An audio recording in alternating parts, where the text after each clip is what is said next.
හයි තිබ්බට උයලා කන්න අකමැති අයට මේ වගේ රස තිබ්බට මැල්ලුමක් හදලා දුන්නොත් නම් තව ඉල්ලත් කයි. මේක බලන ඔයත් තිබ්බට උයලා කන්න අකමැති කෙනෙක්ද? එහෙනම් එන්නකෝ මේක හදන හැටි බලා ගන්න. මුලින්ම අපිට අවශ්‍ය ප්‍රමාණයට තිබ්බට අරගෙන ඒකේ නැටි කඩලා අයින් කර ගන්න ඕන.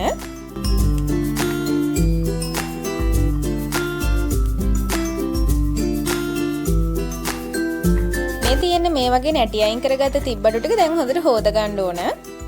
දැන් මම මේ ටික හොදගෙන ආවා. දැන් තිබ්බටු මට්ටමටම වගේ වතුර දා ගන්න ඕන. ඊළඟට ලුණු තේ හැඳි කාලකුයි කහකුඩු තේ හැඳි කාලකුයි දාලා මේක තැම්බෙන්න තියා ගන්න ඕන.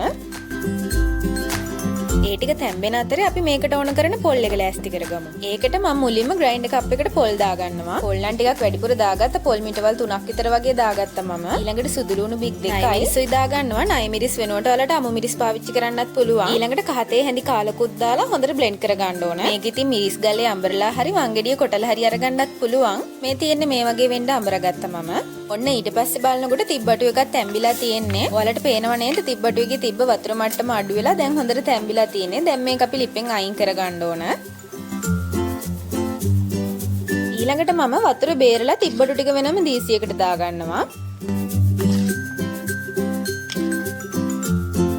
දැන් මේ හොඳට තැම්බිලා තියෙන තිබ්බටු ටික මේ වගේ හැන්දෙම පොඩි කර ගන්න ඕන.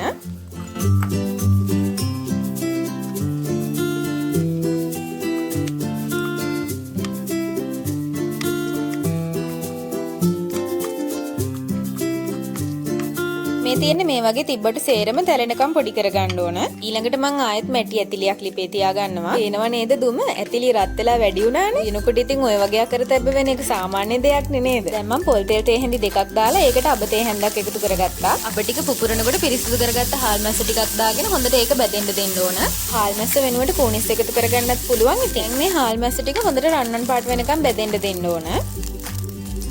ඊට පස්සේ අපි අර කලින් පොඩි කරගත්ත තිබ්බටු ටික දාගෙන හොඳට කලවම් කරගන්න ඕන.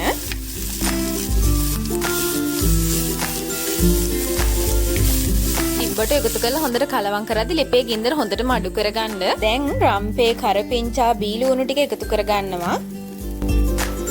ලුණු කුඩුත් තේ හැඳි කාලක් එකතු කරගන්නවා. දැන් ආයෙත් මේ ටික හොඳට කලවම් කරන්න ඕන.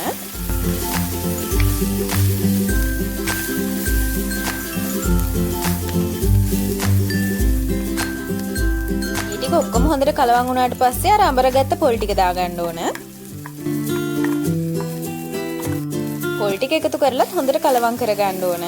පොල් එකතු කරාම ඉක්මනට අඩිය අල්ලන්න බලනවා. ඒ හින්දා මතක ඇතුව ගෙන්දර අඩු කරලම තියාගන්න.